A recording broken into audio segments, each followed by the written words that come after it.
Në rastin e zonjës Balluku, në rastin e zonjës kryeministres, vendimi për pezullim në një gjykat, një njeriu që jep parlamenti mandatin, është shumë më diskutueshëm.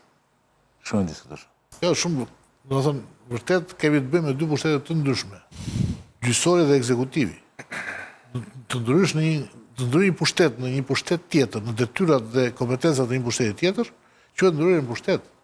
Këtu s'kemi të bëjmë me... Pra, gjykata kushtetuese thua ti do të pritet. Ajo është për të shprehur gjykata kushtetuese, por fakti është që kjo është bërë për arsye se Belinda Balluku ka penguar hetimin, me sa dim ne, deri sot nuk është penguar hetimin, sepse ka një vit e gjysmë çështje që është hapur, dhe çdo dokument është marrë. Qartë.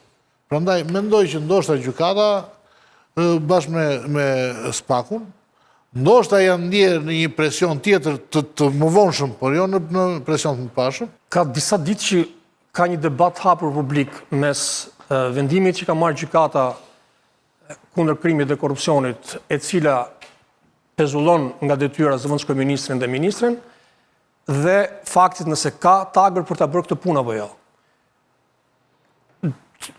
Debati juristëve është në dy anë.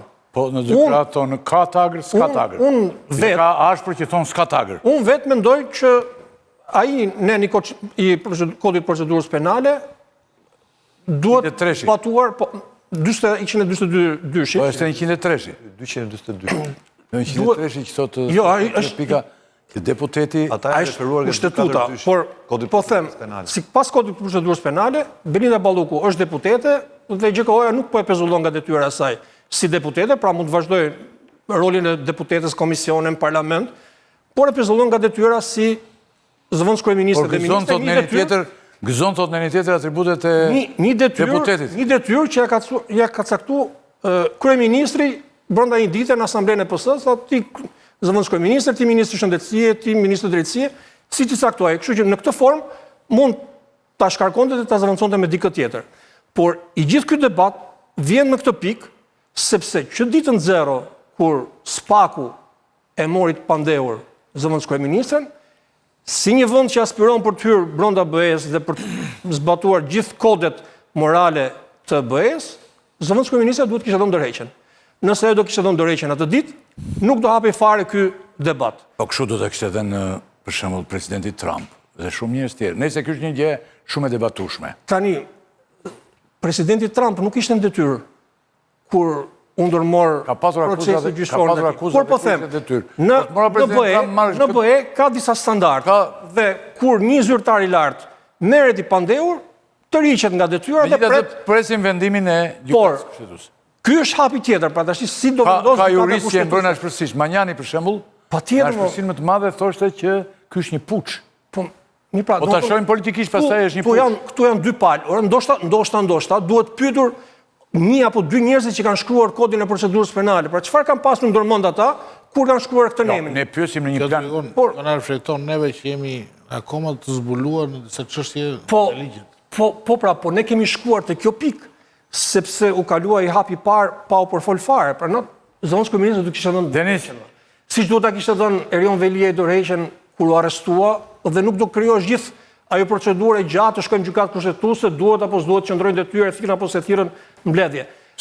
Në një vend normal, kush akuzohet dhe ka pushtet, duhet t'japi dorëheqjen dhe të presi drejtësinë vendosur. Tani Erion Veliaj u lirua nga 1 minutë. Erion Veliaj u lirua nga gjykata kushtetuese vendosi që nuk ishte të drejtë. Po.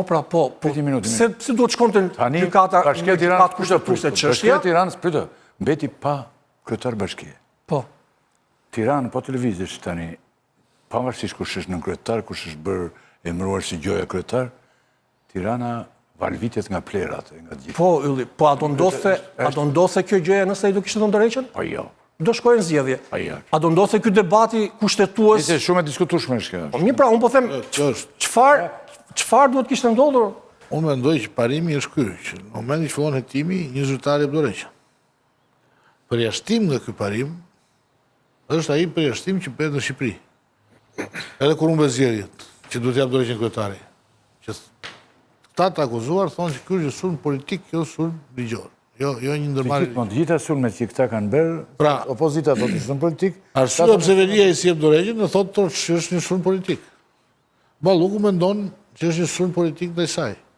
Dhe në këto kushte, ato nuk vulnerabilizojnë veten ndaj drejtësisë. Pra, e mbajnë imunitetin, e ruajnë imunitetin që kanë, që drejtësia mos ta përdor për si kamzhik, mos përdorë si kamzhik kundër tyre. Qartë. Pra, çdo të thotë kjo. Kjo do të thotë që besimi ndaj drejtësisë në Shqipëri krijon në radhë parë këtë precedent. Që çdo njeri që shkon para drejtësisë sot, thotë që ky është gjykim politik. Shikoni një politikan nga këta që janë në gjykim sot, që thotë që ky është një gjykim Jo nuk politik. thotë tonë të gjithë kështu. Të gjithë kanë gjykim politik. Denis- Pse e thon këtë? Sepse drejtësia është e qartë që nuk po ndjek çështjet, po ndjek njerëzit. Po pra, Ku është duhet të ndjekë. ku është problemi i madh? Kjo është një vërtetë e thjeshtë. Nga dikush Ku është një problem shumë i madh? madh. Nga Jo. një jurist i rëndësishme dëgjova. Këtë e kemi thënë neve, Ne- që do të bësh gjuhë të shtrika. Ndjek njerëzit dhe nuk ndjek çështjen. Kjo është një arsye. Ka një dallim thelbësor mes planit Trump dhe propozimet BE-s. Dallim thelbësor midis Dallim Trump shumë dhe Bashkimit Evropian. Siç është dhe dallimi me gazën, është edhe dallimi me Ukrainën. Ata e quajnë paqen si një proces. Trumpi e quan paqen si një marrëveshje biznesi. Marrëveshje biznesi, siç e Pra, quajti me gazën dhe tani idhen bomba përsëri aty. BE-ja në 2 pikat kryesore ka uljen me Rusin për të diskutuar rreth gjithë problemeve të 30 viteve të fundit, të paktën. Ose të gjithë pjesës që nga rënia e Bashkimit Sovjetik dhe deri sot. Çfarë problemesh kanë lindur mes perëndimit dhe Rusisë? Dhe si do zgjidhen këto probleme në mënyrë që kjo paqe të mos kërcënohet më. E dyta, statusi i anëtarësimit në NATO dhe statusi i zgjerimit në BE. Janë dy gjëra që duhet diskutuar prapë me Rusin për të arritur dhe pasi të arrihen këto do arrihet paqja. Qartë. Se nuk mund të ketë paqja, ai shkëmbejmë këtë, merr ti këtë, unë atë, si u bën gaza dhe plas bomba prapë.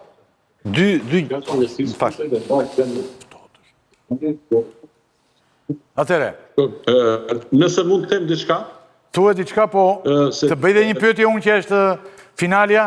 patjetër.